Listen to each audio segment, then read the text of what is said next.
Hello, this is Krinstar, and the last video I've been playing around with the gates that last longer and stuff like that, and kind of what you're hearing over the background is some generative mischief.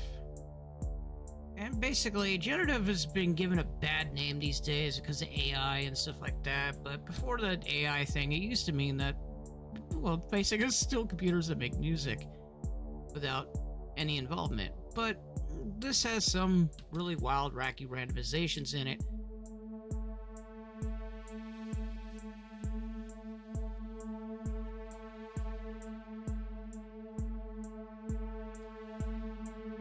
Some ultra long sustains. We got 3 OP XAs, basically Oberheim emulators from Materia with 3 different presets. We got Endless Flight on this one. We got Bedding Swell, and they're all pads because we got ultra long sustains.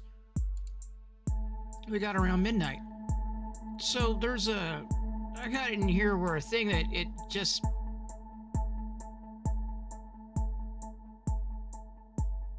picks a random synthesizer and it picks a random setting on the reverb. So you might get an extra long reverb or you might get a dotted reverb. And I got a couple of things driving this stuff. I got this sign mod that goes into, apparently goes into, oh, that's the velocity. Here they are. This is what I want. Basically, I have a couple of CC values that have the curves on here that basically drive both this selector and this selector. And then I had this setup drives the actual keys that are playing. So I have something sort of semi-random-ish. They actually, if you saw it, it bounced back and forth. So it plays sort of pseudo-random type of keys. And it's quantized so that it doesn't play the wrong keys. It doesn't play anything out of the 4 tones. And then I got a value here to figure out what this dice is doing, because I needed to know if it was like a true 50% or what it was spitting out. And basically, this is kind of cool because it spits out like a point between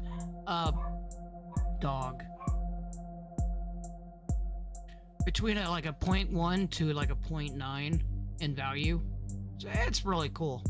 And that's what's helping our elongated gate. So basically every time this hits, we hit a dice roll, then it just goes with the gate. It's either overly long or overly short. It's really simple.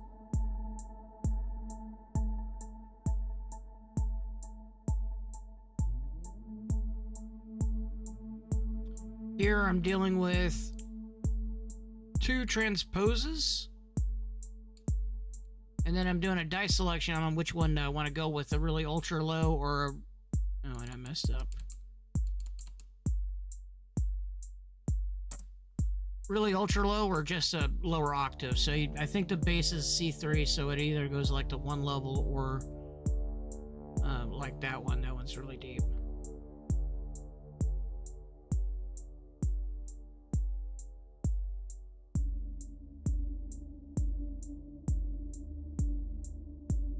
And as for the kick is really simple. I just have a 4 on the floor pattern. It's 66, and then I got a simple hat pattern.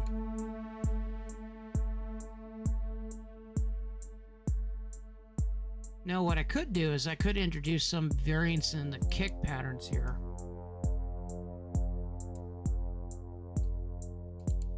And maybe say, maybe a step pattern.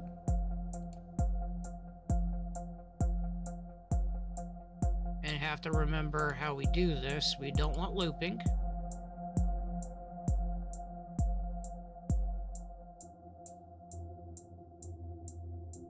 And then play, there should be a play random. And then for this one, we want play random.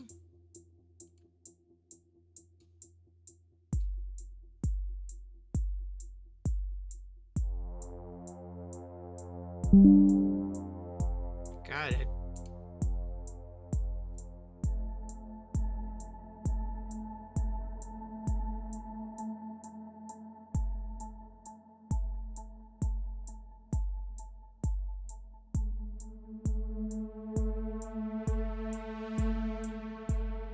And it's very simple, kind of 4-note, kind of ambience or chill type of mood going on that's off in the background.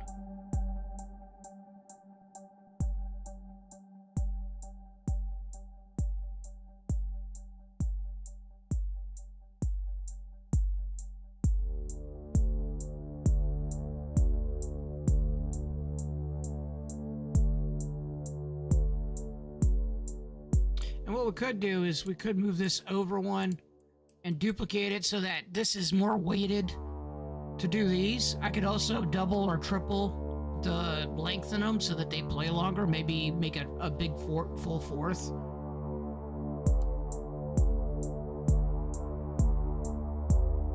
So now it's twice as likely to go 4 on the floor than to do the different thing, but it's still loving to go between the two.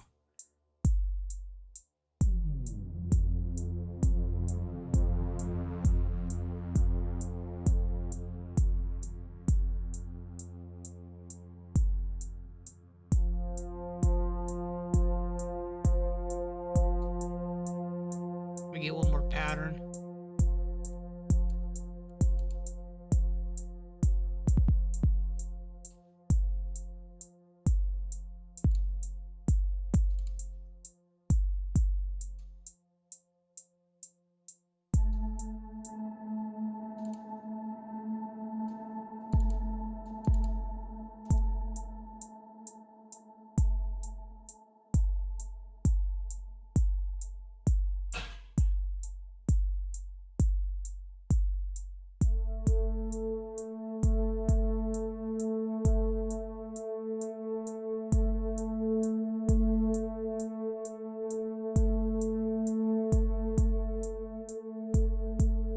Now, the next steps that I could think of that I wanted to do when I was doing this is I wanted to program some chords to go along with this.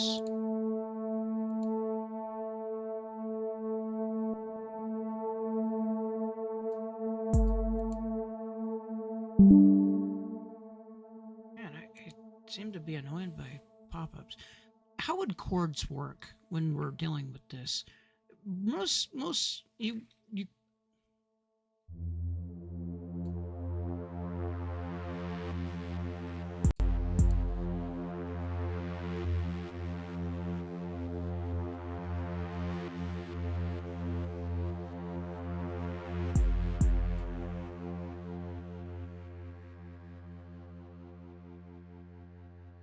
Okay, there we go.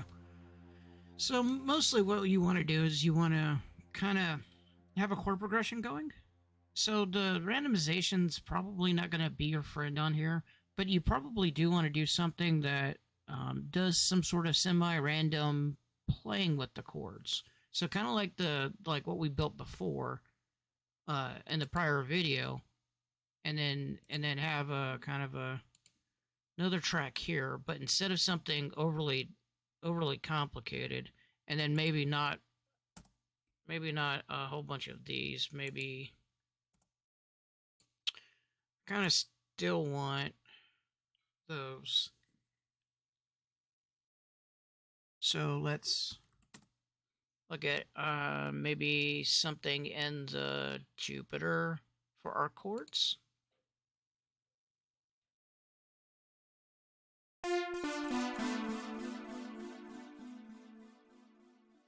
And we want keys. We want maybe bouncing wheels. We could try it. If we don't like it, we can always change it. Okay, so I want to keep these two up there because they're gonna change our reverb, and I kind of want that. Maybe we can have a different effects on there, and it'll change that effects also. But realistically, the rest of this stuff has to kind of go because we're not going to be changing notes.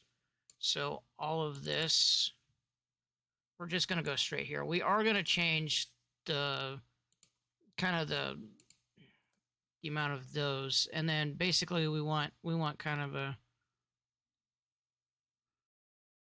want it to be sort of on trigger. So every fourth, maybe a pattern, and then we do like maybe we bring back the dice and say 50-50 on that one.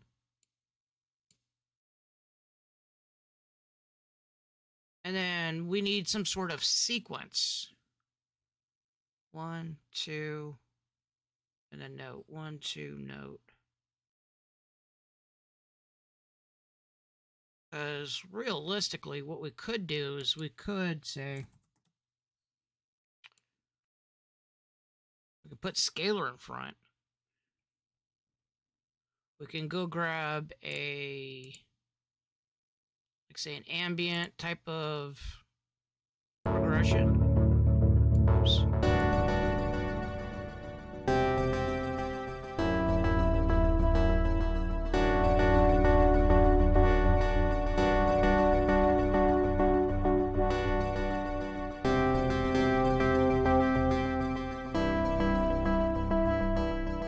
Okay, so now the C2 through the G2 is going to be our go-to notes. And we want to set up sort of a sequencer for this to happen. And we're going to send C2 through G2. And we need to do this with the note grid, I think. And then for every time the trigger happens, we're going to increase the where it is on the note grid. And I'm going to be careful in trying to visualize how I want this to happen, because realistically what we could do is we can go into this mix, we can go, love this merge module, right? And then this merge module, let's go down here, let's kind of kill all this. Now we could use this as it, and we can go, the problem I have with this is it doesn't display what the notes are. So I am going to go, we have 5, right? 1, 2, 3, 4, 5, yeah. So what we're gonna do is we're gonna sequence this right here, and then we're gonna play with the gate up here, and this is gonna trigger the gate and the sequence. And then we're gonna play some funny stuff beyond that. But what I want to do is I want to first, there is a pitch. So we're gonna say we're gonna start off with C2,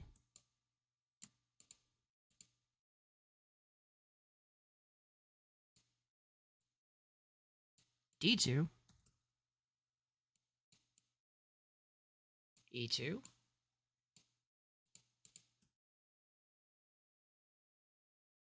F2, G2. And then we're going to send that out to the thing.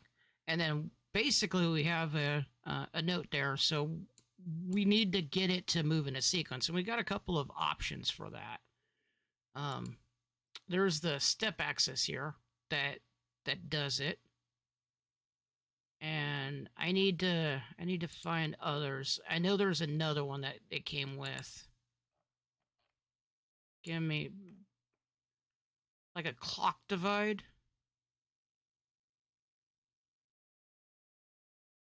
That sends it. That doesn't help with the steps.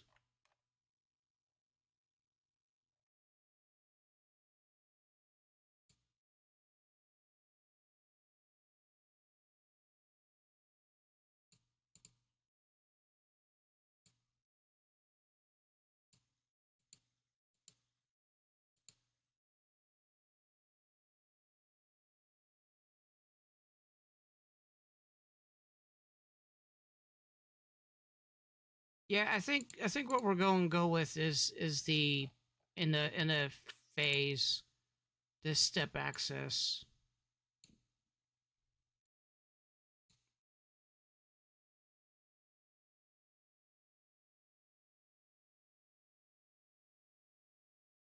Five steps, and then for every quarter note, it changes. And then on this one, we definitely need to go nearest so that it'd be.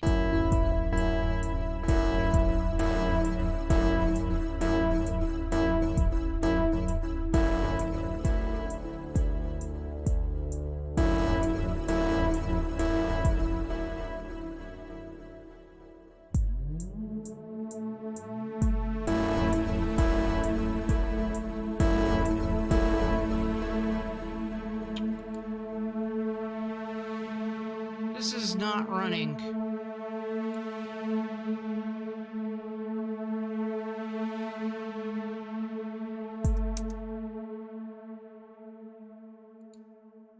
Okay, we need to debug, or we need to figure out why this is not running. So we're gonna go with the value readout. We're gonna look at the numbers and see if this is actually okay. So we need to probably multiply it.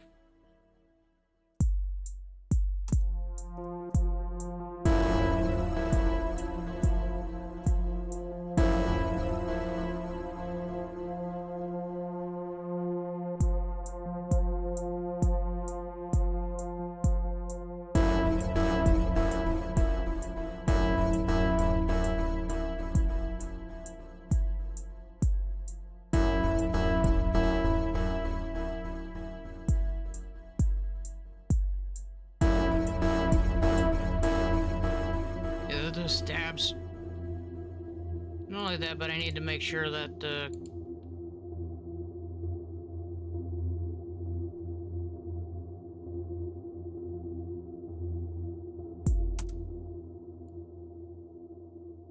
now we want CC2 and we want channel 5 is out. Okay, well that looks like it should be working. So why is it not? Well, we know why this is not switching. These are too low of resolution, so it has to be bumped up. It has to be kind of multiplied or added to get a number that's higher than what it expects. So let's try multiplying it by maybe say 1,000. Or not 1,000, let's say 100 and see how it goes. Too much. Let's try by a factor of 10. There we go, and we see that it moves.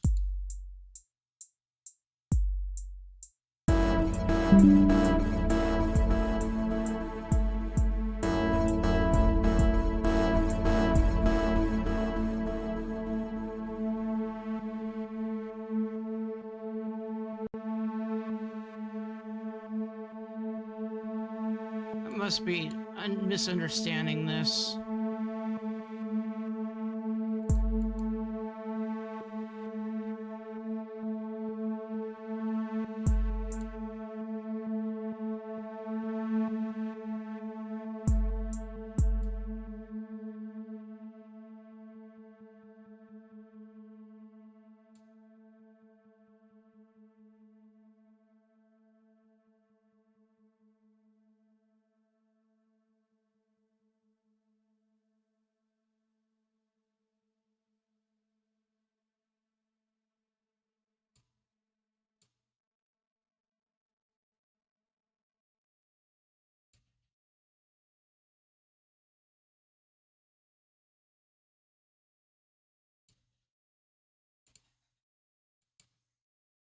I'm kind of looking at how this is going. So okay, so it runs its full thing every one of these. So this is the timing of when it runs, not for how long it runs over. Which isn't bad, but I think it's going by too quickly. So we could slow it down. And that way we could use the scaler here. And then we could say, instead of that one, go here.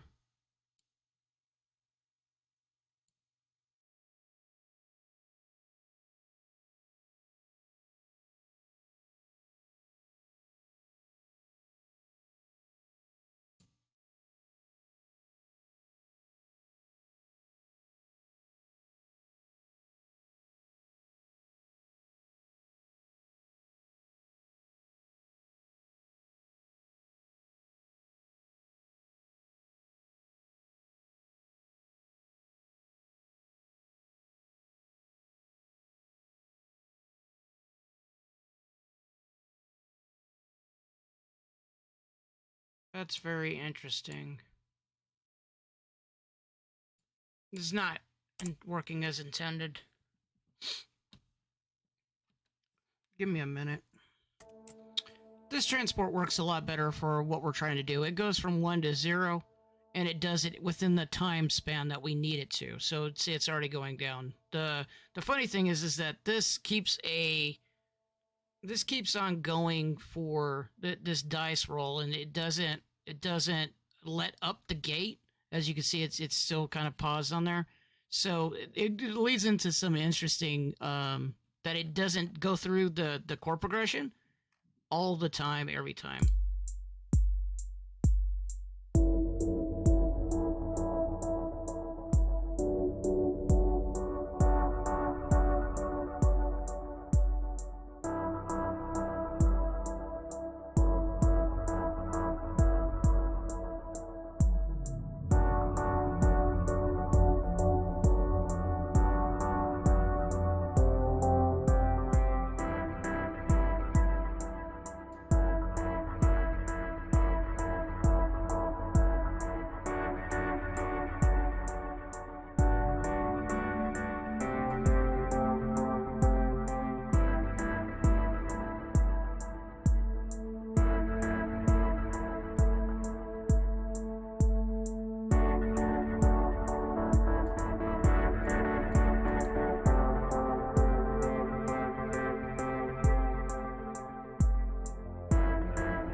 Now, ultimately, you don't have to use scalar. You could just pop out multi-note for this, and it should technically work the same way that you should want to. I think the problem I have with it is my limited understanding in notes and chords would lead me to program the wrong chords that I need for the scale, and program minors when I needed majors or majors when I needed minors. All because of my, you could sit there and set this up for the note thing to help you with it, but realistically you have to think about, like, C through D would not get you a perfect scale. It would have problems because at some point you would do all majors and then you need to go to minor and you need to switch over, which would have to involve a little bit more programming or a little bit more thinking on this section of the code, or on the workflow that you have here, to be able to accommodate for major and minor scales, because the multi-note is you set it to a major only and it only goes through the major once. And so if you're doing this type of thing, you can only do major scales, and then you have to set up a different one or a different path for minor scales. A little annoying, I think, just a tad bit. But scalar works wonderfully because basically I just set in the chord progression that I want to follow, and then as long as I'm pressing these,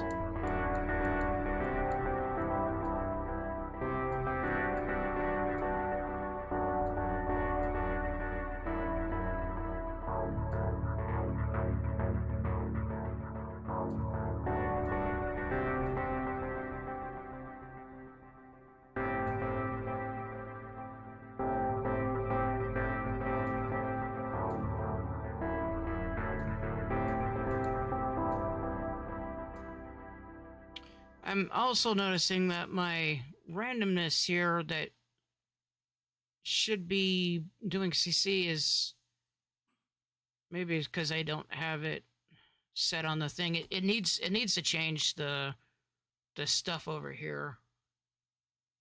Let me pop in some more random funness to change the sounds. Quote unquote random funness.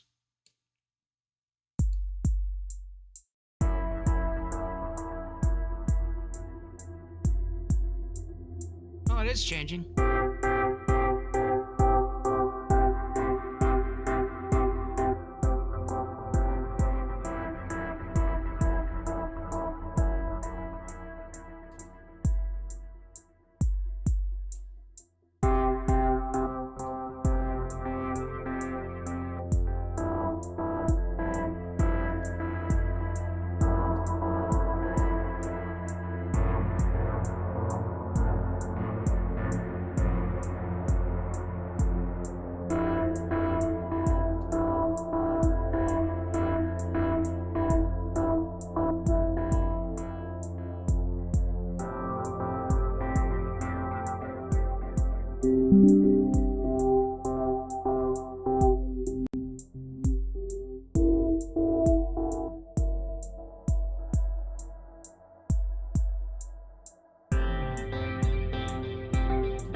That sounded awesome.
I like it. I like it a lot. That lingering gate I have on there is kind of annoying, but overall, I think hopefully you're getting the concept of the kind of the style or something that you can get into. You can make some really crazy music, and then have it playing for a while and kind of go for a bit without doing too much changes to it. I could theoretically maybe put in a transposer and maybe transpose maybe a octave or two down on the chords to get a little bit more variations into the sound. I could add more effects on there. I could add maybe some granular type of stuff instead of the comb filter. Actually, that does not sound like a half bad idea. I want fragments. I always love fragments.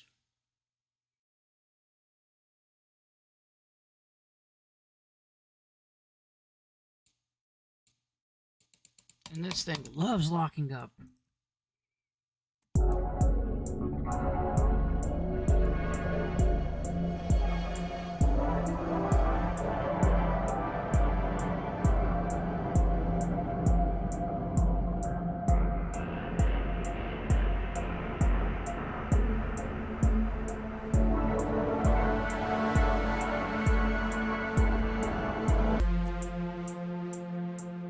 Maybe it's just certain.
fragments is getting favored because most of the thing that enables it is up there, and it loves pausing around there.